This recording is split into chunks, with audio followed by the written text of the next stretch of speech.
আসসালামু আলাইকুম রাহমাতুল্লাহ। একটি শিক্ষণীয় ঘটনা। তৎকালীন সময় ছিলেন বাদশাহ আব্দুল হামিদ।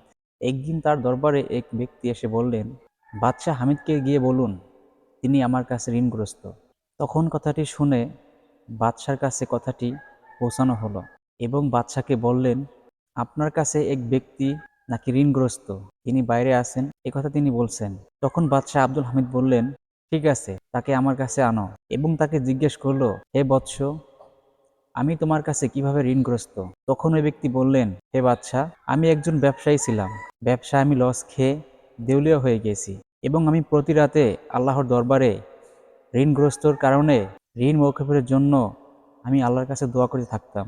গত রাত্রে আমার স্বপ্নে প্রিয় নবী হযরত মুহাম্মদ সাল্লাল্লাহু আলাইহি সাল্লাম এসেছেন এবং তিনি আমাকে বললেন, তুমি যাও আমার হামিদকে গিয়ে বলো, সে তোমাকে সাহায্য করবে। তখন বাদশাহ হামিদ একথা শুনে তিনি উঠে দাঁড়ালেন এবং তিনি হতভম্ব হয়ে গেলেন। তাকে বললেন, কি বলেছেন, আরেকবার বলবেন কি? তখন তিনি বলতে লাগলেন, তুমি যাও আমার হামিদকে বলো। তখন একথা শুনে বাদশাহ আব্দুল হামিদ তাকে প্রচুর ধন সম্পদ দিয়ে দিলেন।